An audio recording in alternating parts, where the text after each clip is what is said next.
Bismillahirrahmanirrahim. Assalamualaikum warahmatullahi wabarakatuh. Saya Aminah Saputri dari Pendidikan Matematika kelas 1-2 dengan NIM 20700119024. Di sini saya akan menjelaskan materi terkait membaca dan menulis lambang bilangan bulat serta mengurutkan dan membandingkan bilangan bulat. Sebelum kita melangkah ke topik bahasan utama kita harus mengetahui dulu apa sih itu pengertian dari bilangan bulat. Nah, bilangan bulat adalah bilangan yang terdiri dari bilangan caca, yaitu 0, 1, 2, 3, dan seterusnya, dan juga bilangan negatif, yaitu negatif 1, negatif 2, negatif 3, dan seterusnya. Bisa juga dikatakan bahwa bilangan bulat itu terdiri dari bilangan bulat positif, bilangan bulat negatif, dan juga bilangan 0.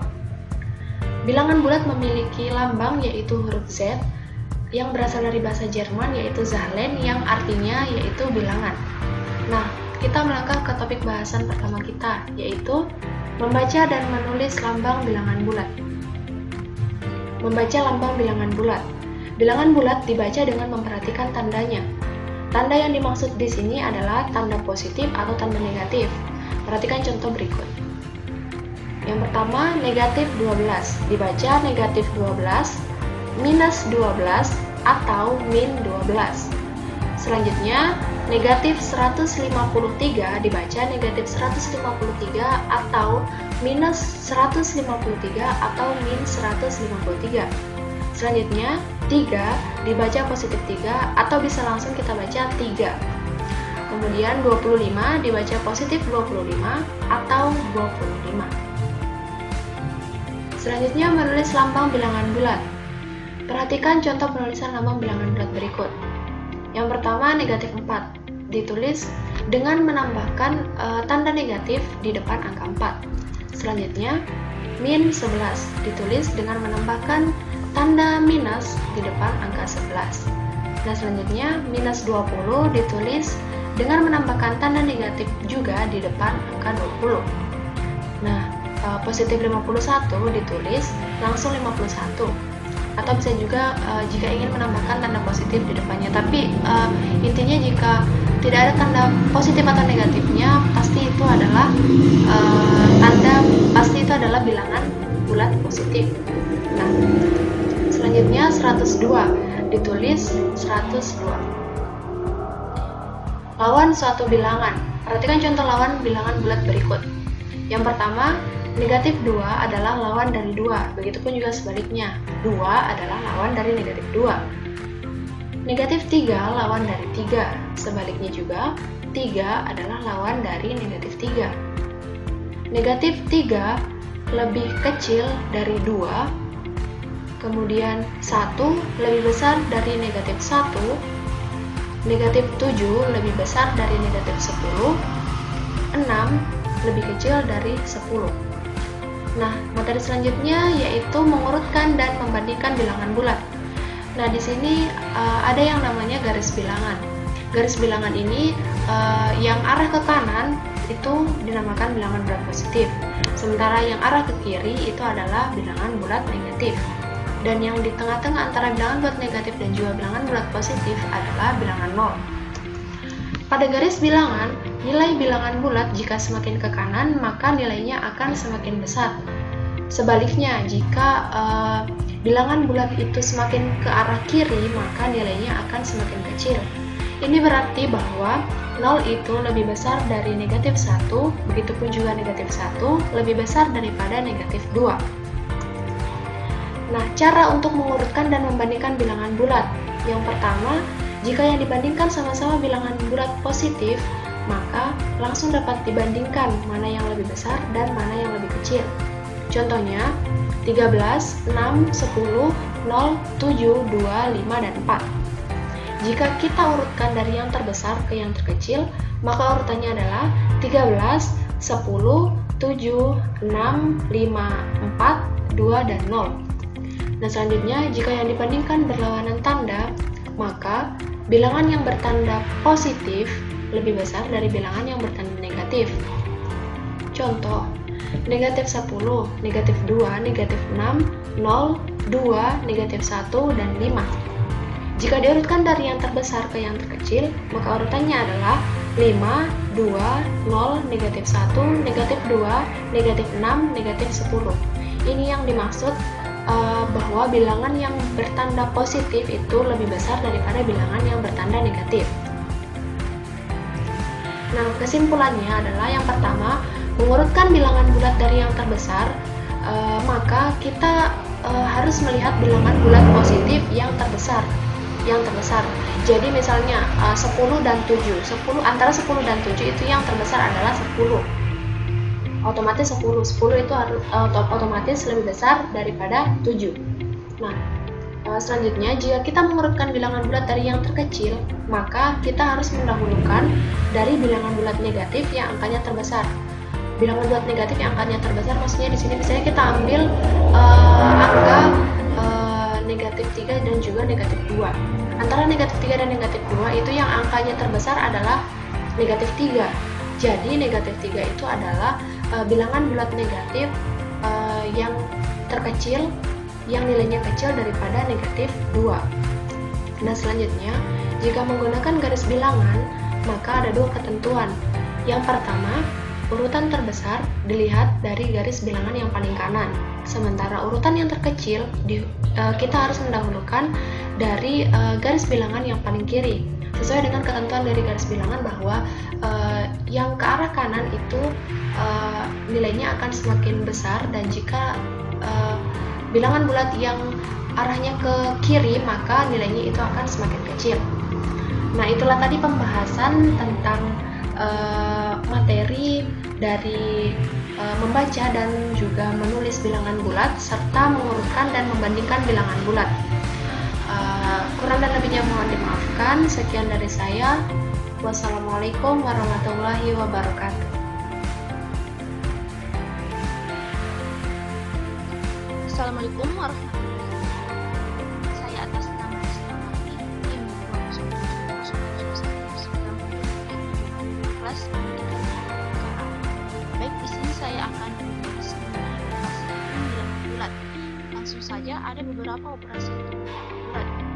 Yang pertama yaitu operasi penjumlahan. Ada beberapa sifat, yaitu sifat komutatif. Secara umum, sifat komutatif yaitu A tambah B sama dengan B tambah A. Contohnya, 5 ditambah 8 sama dengan 8 tambah 5. Hasilnya 13. Kemudian yang bagian B itu sifat asosiatif. Secara umum, sifat asosiatif dituliskan dengan dalam kurung A tambah B balas kurung tambah C sama dengan A ditambah dalam kurung B tambah C. Contohnya yaitu dalam kurung 4 tambah C tambah 2 sama dengan 4 tambah dalam kurung C tambah 2, hasilnya 13. Bagian C itu sifat identitas terhadap penjumlahan. Secara umum dituliskan dengan 0 tambah A sama dengan A tambah 0. Contohnya itu 8 tambah 0 sama dengan 0 tambah 8, hasilnya ya 8. Atau juga bisa 10 tambah 0 sama dengan 0 tambah 10, hasilnya itu 10. Kemudian lanjut ke slide berikutnya, bagian D yaitu unsur inverse terhadap penjumlahan. Secara umum, sifat inverse dituliskan dengan A tambah dalam kurung min A sama dengan 0. Kemudian bagian E sifat tertutup. Jika A dan B adalah bilangan, maka A tambah B sama dengan C, dan C merupakan bilangan bulat. Contohnya, 3 tambah 8 hasilnya itu 11, maka angka 3, 8, dan 11 itu merupakan bilangan bulat. Kemudian, operasi yang kedua yaitu operasi pengurangan. Untuk suatu bilangan bulat berlaku yang pertama, A kurang B sama dengan A ditambah min B. Yang kedua yaitu A dikurang min B sama dengan A tambah B. Contohnya, 3 kurang 1 sama dengan 3 ditambah minus 1, yaitu hasilnya 2. Kemudian yang kedua, 4 dikurang min 2 sama dengan 4 tambah 2, hasilnya itu 6. Ada beberapa sifat dari pengurangan, yaitu tidak berlaku sifat komutatif dan asosiatif, di mana A kurang B itu tidak sama dengan B kurang A. Contohnya ini, 4 kurang 2 tidak sama dengan 2 kurang 4, karena 4 kurang 2 itu hasilnya 2, dan 2 kurang 4 hasilnya minus 2. Kemudian yang kedua, dalam kurung A kurang B kurang C tidak sama dengan A dikurang dalam kurung B kurang C. Contohnya, dalam kurung 6 kurang 2 dikurang 1 tidak sama dengan 6 dikurang dalam kurung 2 kurang 1. Bagian B, pengurangan yang melibatkan bilangan 0, yaitu A kurang 0 sama dengan A, atau sebaliknya 0 dikurang A itu sama dengan minus A. Contoh, 4 kurang 0 sama dengan 4, dan 0 kurang 4 sama dengan minus 4. Bagian C bersifat tertutup. Jika A dan B merupakan bilangan bulat, maka A kurang B sama dengan C, dan C merupakan bilangan bulat. Contoh, 6 kurang 1 sama dengan 5. Jadi, 6, 1, 5 merupakan bilangan bulat. Kemudian, operasi yang ketiga itu operasi perkalian. Sifat-sifat operasi perkalian bisa dilihat pada bagian berikut, di mana yang pertama itu A kali B sama dengan AB. Maksudnya, hasil perkalian dua bilangan bulat positif merupakan bilangan bulat positif. Untuk lebih jelasnya, langsung ke contoh, yaitu 5 kali 6 hasilnya 30. Angka 5, 6, dan 30 itu merupakan bilangan bulat yang positif. Kemudian sifat kedua, A kali min B sama dengan min AB. Hasil perkalian bilangan bulat positif dengan bilangan bulat negatif menghasilkan bilangan bulat negatif. Contoh, 3 kali minus 4 sama dengan minus 12. Hasil operasi adalah minus 12 atau bilangan bulat negatif. Kemudian yang ketiga, min A dikali min B hasilnya itu positif AB. Hasil perkalian dua bilangan bulat negatif merupakan bilangan bulat positif. Contohnya, minus 5 kali minus 2 itu hasilnya 10, menghasilkan bilangan bulat positif yaitu 10. Bagian A sifat komutatif. A kali B sama dengan B kali A. Contoh, 9 kali 2 sama dengan 2 kali 9. Hasilnya itu 18. Bagian B sifat asosiatif.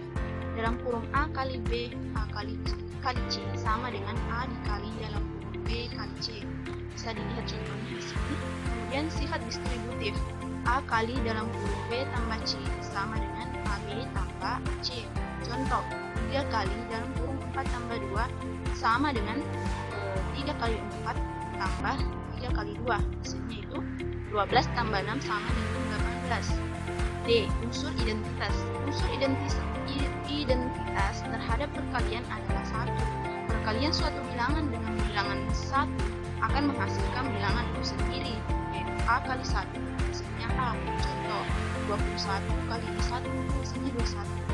Bagian E bersifat tertutup. Perkalian dua bilangan bulat menghasilkan bilangan bulat. Jika A dan B bilangan bulat, maka A kali B sama dengan C, dan C merupakan bilangan bulat. Contoh, 7 kali 2 sama dengan 14, di mana 7, 2, dan 14 itu merupakan bilangan bulat. Kemudian sifat operasi yang terakhir yaitu operasi pembagian. Sifatnya itu yang pertama hasil bagi. Positif dibagi positif itu sama dengan positif. Kemudian positif dibagi negatif itu hasilnya negatif. Negatif dibagi negatif hasilnya positif. Contohnya, saya ambil satu contoh yang bagian kedua itu positif bagi negatif. Misalnya 5 dibagi minus 1, otomatis hasilnya minus 5 agar menjadi positif. Kemudian bagian B hasil bagi bilangan bulat dengan 0 yang tidak terdefinisi. Misalnya yaitu A dibagi 0 itu tidak terdefinisi. Berapa nilainya? Contoh, 5 bagi 0 itu tidak terdefinisi. 0 kali berapa hasilnya 5? Tidak ada kan? Jadi hasil bagi bilangan bulat dengan 0 itu tidak terdefinisi. Kemudian sifat yang terakhir itu tidak berlaku sifat komutatif dan asosiatif, yaitu A bagi B tidak sama dengan B bagi A. Contohnya bisa dilihat 6 bagi 2 itu tidak sama dengan 2 bagi 6. Kemudian yang kedua, dalam kurung A kali A bagi B balas kurung bagi C tidak sama dengan A dibagi dalam kurung B bagi C. Contoh, 6 bagi 3 bagi 2 sama dengan 6 bagi dalam kurung 3 bagi 2. Tidak sama kan? Mungkin itu saja yang bisa saya paparkan. Mohon maaf jika ada kekurangan. Sekian. Assalamualaikum warahmatullahi wabarakatuh. Assalamualaikum warahmatullahi wabarakatuh. Perkenalkan, nama saya Aidil Akbar dengan NIM 207119011. Nah, saya akan mempresentasikan materi saya perihal materi bilangan bulat, yaitu menyelesaikan masalah sehari-hari dengan bilangan bulat. Oke, untuk itu kita beralih ke laptop saya ya. Oke. Nah, kali ini kita sudah berada di laptop saya. Inilah tampilan laptop saya. Kosong ya, kosong. Nah, untuk materi saya menyelesaikan masalah sehari-hari dengan bilangan bulat. Oke. Sebelumnya ya, perhatikan sebuah persoalan yang memuat masalah operasi hitung campuran. Ada beberapa ketentuan yang harus dipahami sebelum melakukan operasi hitung campuran ya. Di antaranya itu sebagai berikut.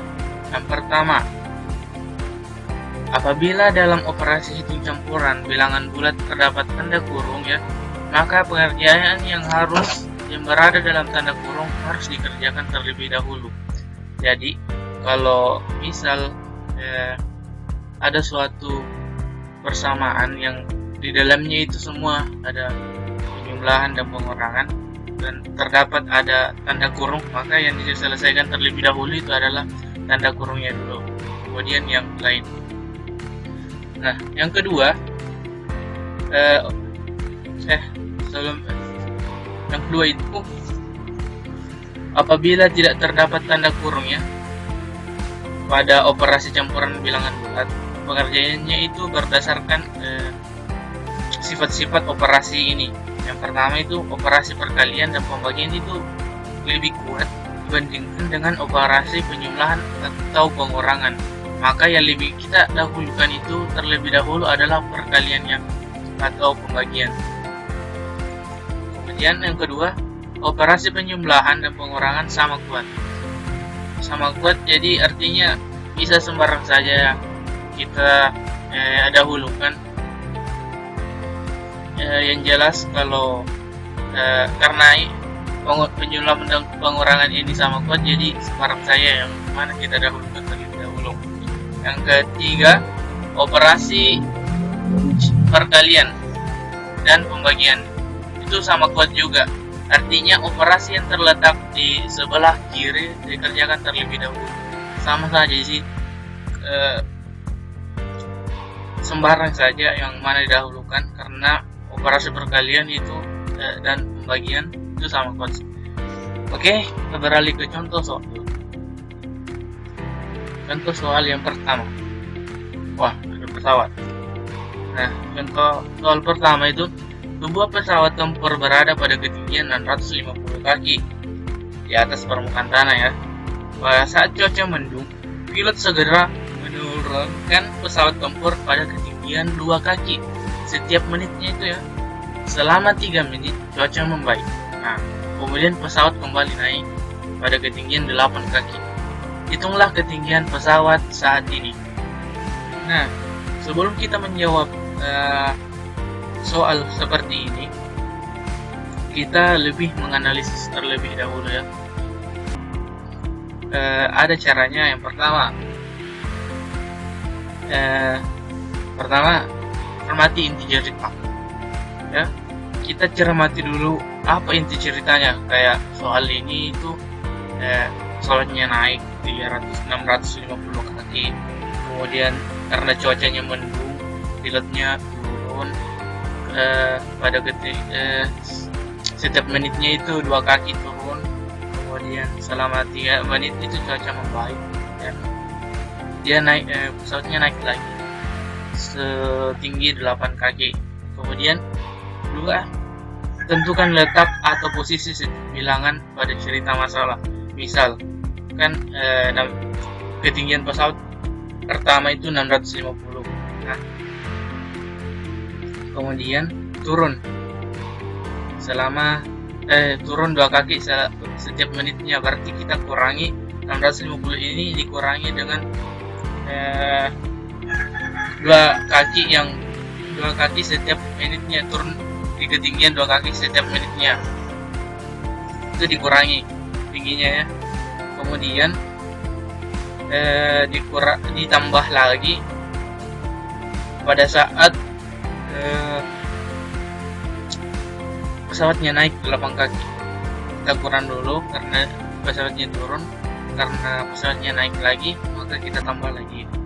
Kemudian yang ketiga, tentukan bahwa setiap letak bilangan pada masalah merupakan bilangan positif atau negatif. Ya, sama ya saya tadi jelaskan, kalau misal pesawatnya turun, kan ini berada di ketinggian 250, karena turun berarti kita kurangi ketinggiannya. Kemudian naik lagi 8 kaki berarti kita tambah lagi. Nah, seperti itu. Yang keempat, tentukan bentuk operasi bilangan sesuai dengan isi masalah. Bentuk operasi bilangan sesuai masalah. Ya, kayak tadi yang saya jelaskan ya. Kita beralih.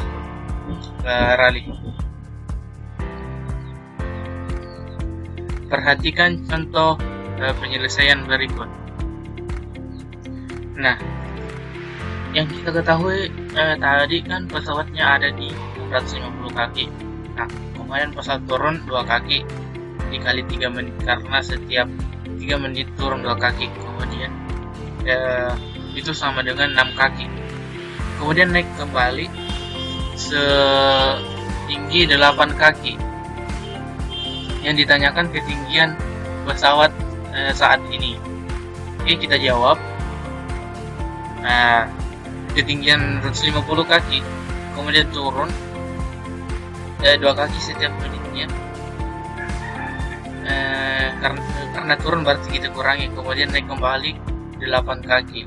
Nah, di operasi ini kan ada tanda kurung dan perkalian juga. Berarti yang kita dahulukan adalah perkalian terlebih dahulu. Maka 650 dikurang 6 itu 660 dikurang 6 tambah 8 sama dengan 652 kaki. Nah, berarti ketinggian pesawat saat ini berada pada ketinggian 652 kaki di atas permukaan tanah. Kemudian contoh kedua. Nah, seekor tupai hingga pada sebatang pohon dengan ketinggian 20 meter. Jadi, tupainya ini tergelincir sejauh 2 meter setiap menitnya. Pohon dalam keadaan licin dan basah. Berapa meter ketinggian tupai setelah 5 menit ya? Kita jawab. Yang kita ketahui, posisi ketinggian tupai mula-mula itu adalah 20 meter. Lintasan tupainya yang licin dan basah, tupainya ini tergelincir sejauh 2 meter setiap menitnya. Yang ditanyakan, tupai setelah 5 menit berapa pada ketinggian 5 menit berapa tupai setelah 5 menit berapa pada ketinggian. Kita jawab, karena mula-mulanya ada di 20 meter dan tergelincir sejauh 2 meter setiap menitnya ya, karena karena ketinggian tupai setelah 5 menit yang ditanyakan, maka tergelincirnya ini dikali dengan 5 menit ya, sama dengan 10. 2 kali 5 10. Kita dahulukan dulu operasi perkalian, karena perkalian itu lebih kuat daripada pengurangan. Maka tupai setelah 5 menit berada pada ketinggian 10 meter dari permukaan tanah. Oke. Nah, kita beralih ke contoh 3. Nah, ada petani. Nah, seorang petani mendapatkan 5 karung beras dari hasil panennya. Berat masing-masing karung 60 kg. Nah, setiap karungnya itu beratnya itu 60 kg. Petani tersebut menjual beras hasil panennya 90 kg dan memberikan sebagian beras kepada buruhnya. Ada 3 buruh yang membantu dan masing-masing mendapat 5 kg. Berapa beras petani sekarang? Nah, kita akan jawab masing-masing. Yang pertama, hal yang harus kita lakukan apa yang kita ketahui dulu. Yang kita ketahui itu petani memiliki 5 karung beras. Setiap karungnya 60 kg. Yang dijual 90 kg, ada 30 masing-masing mendapat 5 kg. Yang ditanyakan jumlah beras petani sekarang. Nah, karena 5 karung berasnya itu setiap karungnya itu 60, berarti kita kalikan 5 karung beras dikali beratnya 60 kg. Kemudian karena si petani hasil menjualnya sebesar 90 kg, maka kita kurangi hasil hasil panen yang awalnya itu 5 karung yang setiapnya itu 60, kita kurangi dengan 90 kg, dan kita kurangi kembali dengan 3 orang buruhnya yang masing-masing itu mendapatkan 5 kg ya, karena setiap buruhnya ini masing-masing mendapatkan 5 kg, yang ketiga ini berarti kita kalikan. Nah, di sini terdapat 2 operasi ya, ada perkalian dan pengurangan. Maka yang lebih dahulu itu kita mendahulukan operasi perkalian karena dia yang paling kuat. Kemudian 5 kali 60 300 dikurangi 90, 3 kali 5 15. Nah, kita dapat hasilnya sebanyak 195 kg ya. Oke. Jadi beras petani sekarang itu adalah 195 kg. Oke. Sekian, itulah tadi hasil pemaparan yang saya sampaikan. Nah, itulah tadi hasil pemaparan materi yang sempat saya sampaikan ya. Mohon maaf apabila ada kekurangan yang terdapat pada materi-materi kami, terkhususnya pada materi saya. Apabila banyak kesalahan, saya mohon maaf. Dan juga apabila teman-teman punya pertanyaan atau yang belum dipahami tentang materi-materi kami, insya Allah kami bisa menjawabnya. Oke, sekian dan terima kasih. Wassalamualaikum warahmatullahi wabarakatuh.